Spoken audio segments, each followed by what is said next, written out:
Bismillahirrahmanirrahim. Assalamualaikum warahmatullahi wabarakatuh. Bapak Ibu, bertemu lagi dengan saya Rohani. Saya sekarang akan menanggapi pertanyaan atau komentar yang ditujukan kepada saya. Mari kita lihat. Yang pertama dari Ibu Nandi. Bu Nandi, halo Bu Nandi, apa kabar? Bu Nandi menyampaikan, when teachers apply authentic assessment, do they still need to use traditional kinds of tests? My answer is yes, of course. It depends, yeah. Yes, it depends on the purpose of the test and the assessment.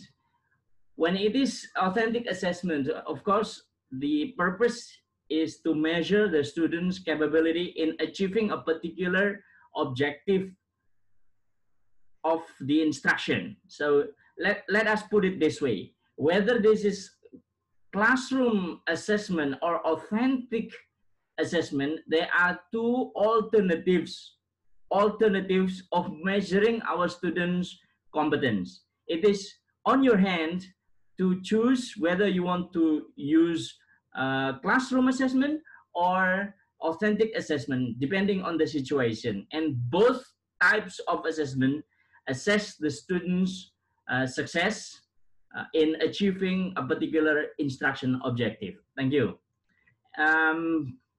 Berikutnya dari siapa ini ya? Kita lihat Bu Ana ya. Bu Ana said, yang ini untuk saya mana? Oh ya, the theory of Sohami ya. Authentic test is not the representative of testing language.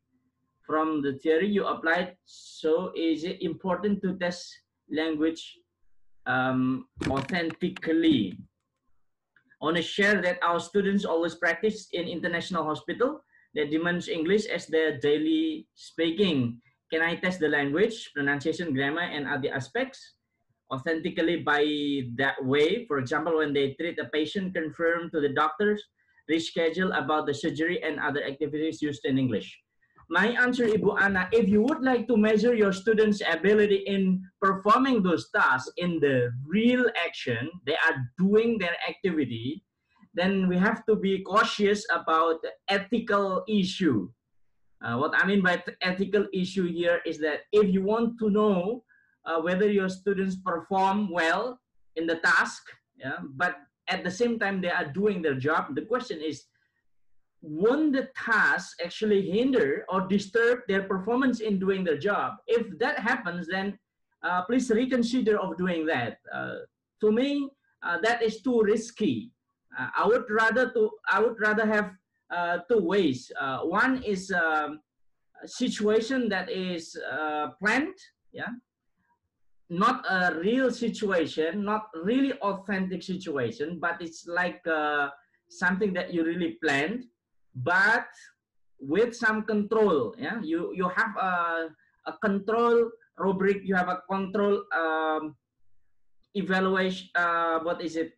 Instrument. Yeah, you have a control instrument so that when you observe your students, you can see the point that you're looking for. If you would like to observe your students doing the real activity with the real customers, in this case the hospital customers, now that will be fine. But of course, it would be something like a candid sort of thing. Yeah, it's candid. Yeah, you actually observe your student without them being aware of being observed. Right. Selanjutnya dari Pak Rahmat, ya Pak Rahmat menyampaikan, mengingat cara pandang penilaian otentik berorientasi pada penilaian proses, masih relevankah pemberian nilai dalam bentuk simbol ABJ dan seterusnya 4310 yang menggambarkan hasil belajar? Saya menggambarkan bahwa itu masih relevan. Kenapa? Karena kita harus berkomunikasi dengan menggunakan simbol. Lalu kalau tidak menggunakan simbol, lalu bagaimana? Sungguh sangat sulit kalau kita akan melaporkan hasil belajar siswa hanya dalam bentuk uraian. Ya, kalau hanya dalam bentuk uraian, maka bagaimana kita akan mengukurnya dengan ukuran yang bisa diperbandingkan antara satu dengan yang lain. Jadi saya kira masih tetap relevan. Yang berikutnya adalah tentang rapot ya, buku rapot. Ini beliau menyampaikan kesulitannya para guru, kerepotannya dalam menulis secara deskriptif, panjang lebar, padahal siswanya banyak.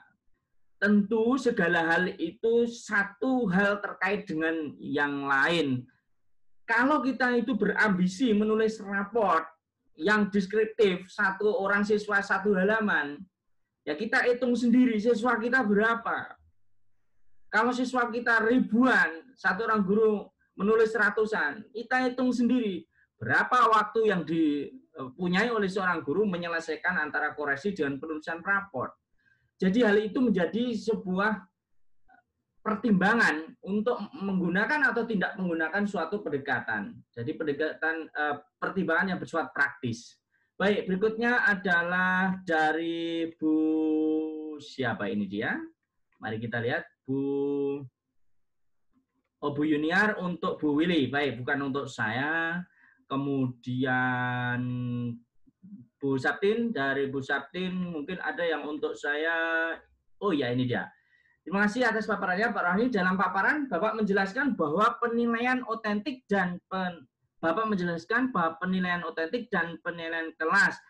Bapak menyebutkan bahwa penilaian otentik dalam pembelajaran bahasa dapat dilakukan melalui penilaian kelas. Bagaimana prosedur penilaian kelas yang dapat digunakan dalam menilai pembelajaran bahasa?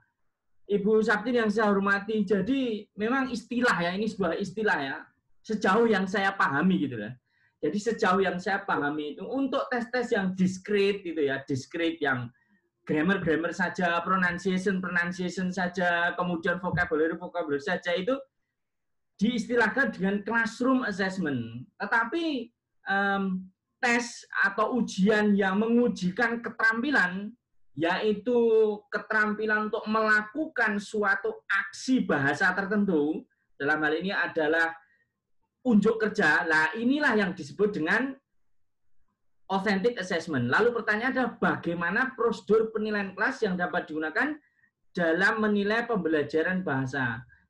Sebagaimana pernah disinggung di kelas kita, semoga kita semuanya masih ingat ya, proses untuk menuju sebuah kompetensi itu pasti melalui tahapan-tahapan. Jadi kalau kita menginginkan seorang anak itu bisa menampilkan keterampilan speaking tertentu, misalnya dalam sebuah pidato misalnya, untuk menuju ke pidato, pastinya dia harus belajar pronunciation, belajar vocabulary, belajar grammarnya juga. Maka pronunciation, grammarnya, vocabulary ini bisa kita teskan melalui penilaian kelas gitu ya, penilaian yang tidak otentik, tetapi begitu tiba waktunya semuanya sudah memungkinkan, maka siswa kita ini bisa kita ajak untuk kemudian menampilkan ya kebolehannya dalam sebuah kerangka authentic assessment. Demikian Bapak Ibu sekalian yang bisa saya tanggapi. Assalamualaikum warahmatullahi wabarakatuh.